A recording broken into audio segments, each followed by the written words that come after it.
नमस्कार, मैं हूं विशाल यादव। एपस्टीन फाइल में प्रधानमंत्री नरेंद्र मोदी का नाम आ जाना ये कहीं न कहीं बहुत ही शर्मनाक घटना है। दोस्तों, मांग हो रही है कि प्रधानमंत्री नरेंद्र मोदी तत्काल प्रभाव से इस्तीफा दे दें। हम सभी लोगों को मालूम है कि जेफरी एपस्टीन एक बहुत ही घटिया किस्म का इंसान था, यानी कि हैवानियत करना उसका पेशा था।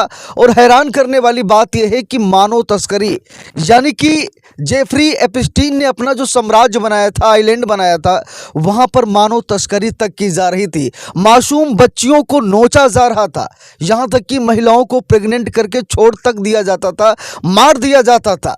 और ऐसे घटिया व्यक्ति के साथ प्रधानमंत्री नरेंद्र मोदी का रिश्ता होना, नाता होना, मुलाकात करना, डांस करना, गाने गाना, ये कहीं न कहीं हैरान करने वाली बात है। हमारे साथ हमारे सहयोगी सर्वेश हैं, इस मामले को गंभीरता से देख रहे हैं। अभी इनसे हम पूछेंगे कि क्या सच में प्रधानमंत्री नरेंद्र मोदी को इस्तीफा दे देना चाहिए? क्या हमारा महामानव जो राम राज्य की बात करता है वो इतने घटिया कृत्य को अंजाम दे सकता है? वैसे तो भारत सरकार ने कह दिया कि नहीं, एपस्टीन फाइल या जेफरी एपस्टीन से हमारा कोई नाता नहीं है, कोई मुलाकात नहीं हुई, ये सिर्फ अफवाह है। लेकिन सबसे बड़ा बात ये दोस्तों कि भाई कोई भी चोर अपने आप को चोर नहीं कहता। हम सभी लोगों को मालूम है, अगर हमने चोरी की है पूछताछ में तो एक दो बार तो हम कहेंगे ही कि भाई हमने चोरी नहीं की है। वो अलग बात है कि थर्ड डिग्री का इस्तेमाल किया जाए तो हम सच कबूल देंगे। तो क्या प्रधानमंत्री नरेंद्र मोदी के इस खुलासे पर कोई जांच कमेटी बैठेगी? क्या सुप्रीम कोर्ट इस मामले की जांच करेगा? सुप्रीम कोर्ट के जज इस मामले में दिलचस्पी दिखा पाएंगे? वैसे तो ये खुलासे चौंकाने वाले हैं, परेशान करने वाले हैं। कई मौकों पर प्रधानमंत्री नरेंद्र मोदी का इस्तीफा मांगा जा चुका है। तो क्या अब विपक्ष प्रधानमंत्री नरेंद्र मोदी का इस्तीफा मांगेगा? दोस्तों, दो बड़ी घटनाएं हमारे देश में घटित हुई हैं। एक एपस्टीन फाइल का खुलासा, उसमें प्रधानमंत्री नरेंद्र मोदी का नाम आना, डोनाल्ड ट्रंप यानी अमेरिकी राष्ट्रपति के लिए डांस करना, गाने गाना, और उसके बाद एम नरवणे साहब की किताब। यानी कि प्रधानमंत्री नरेंद्र मोदी की लंका लग गई है। प्रधानमंत्री नरेंद्र मोदी संसद में नहीं आना चाहते। प्रधानमंत्री नरेंद्र मोदी विपक्ष के सवालों का जवाब नहीं देना चाहते। और ये पहली बार नहीं दोस्तों, कई बार हुआ है जहां पर प्रधानमंत्री नरेंद्र मोदी दुम दबाकर भागे हैं। ये कहना सही होगा कि हमारा प्रधानमंत्री डरपोक है। वैसे तो संजय सिंह ने कहा कि नरेंद्र मोदी चोर है, लेकिन आज ऐसा लग रहा है कि प्रधानमंत्री नरेंद्र मोदी डरपोक भी हैं। हमारे साथ हमारे सहयोगी सर्वेश पाल, इनके पास चलेंगे और जानेंगे कि आखिरकार इनकी राय क्या है। सर्वेश जी, क्या लगता है, नरेंद्र मोदी डर गए हैं?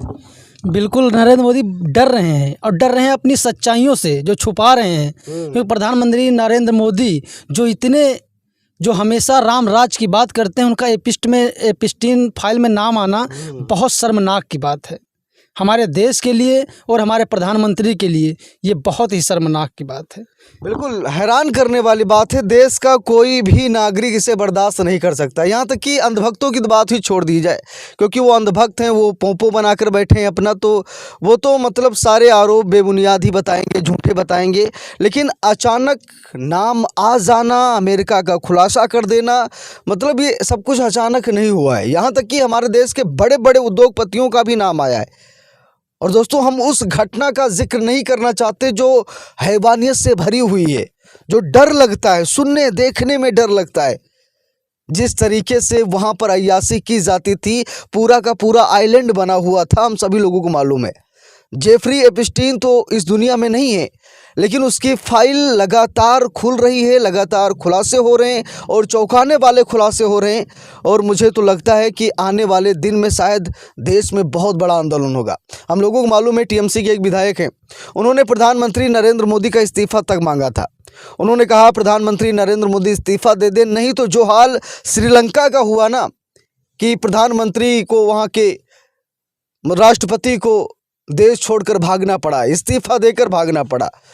हम लोगों ने बांग्लादेश में ऐसी घटनाएं देखी, नेपाल में देखी, तो क्या भारत में भी कुछ ऐसा होगा?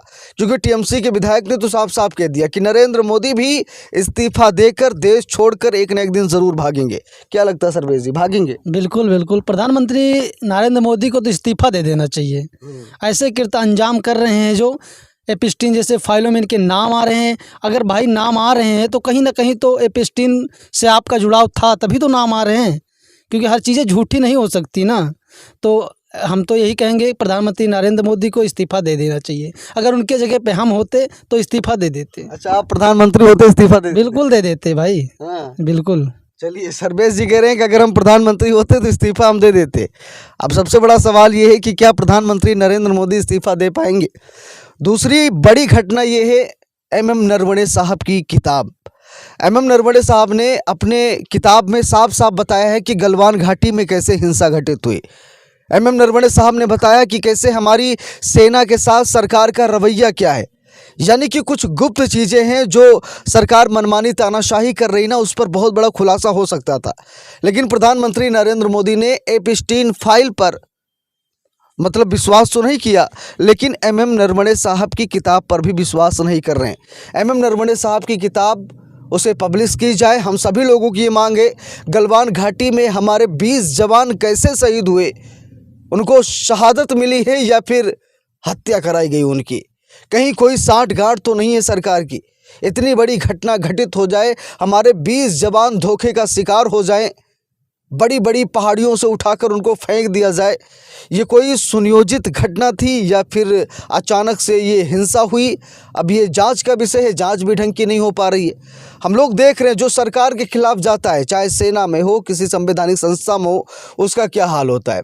अभी सर्वेश जी, हमने बिहार की एक घटना देखी है जहाँ पर एक महिला जज को जहर दे दिया गया।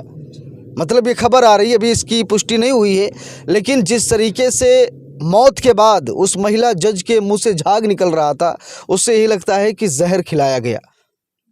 जज लोया के साथ क्या हुआ हम सभी लोगों को मालूम है।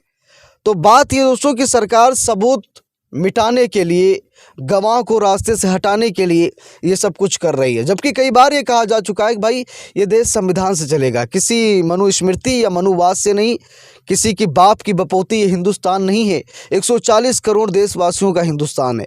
कई बार ऐसी बातें हो चुकी हैं, संविधान सर्वोच्च है, संविधान से ही देश चलेगा, लेकिन उसके बावजूद हमारे देश में कुछ ऐसी चीज़ें देखी जा रही जिससे लगता है कि मनमानी भी ज़बरदस्त तरीके से हो रही है।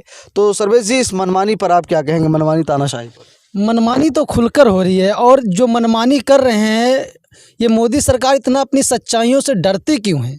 जो भी अगर कोई प्रूफ आते हैं तो उनसे दिखाने में, सार्वजनिक करने में इतना मोदी सरकार डरती क्यों है? डरती है, कहीं ना कहीं उसकी गलती है तभी डर रही है।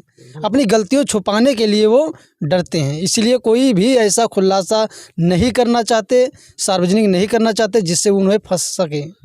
बिल्कुल, सरकार बचने की कोशिश कर रही है क्योंकि बैसाखियों की सरकार है। मोदी जी तो चुनाव वैसे भी हार गए थे, पूर्ण बहुमत से बहुत दूर है। वो तो गठबंधन नीतीश नायडू की कृपा है, मोदी जी प्रधानमंत्री बने बैठे हैं।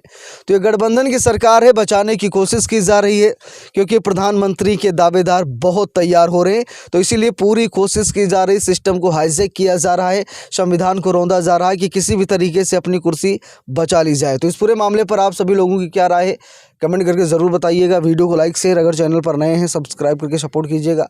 मिलते हैं दूसरी वीडियो में, तब तक के लिए बहुत बहुत धन्यवाद।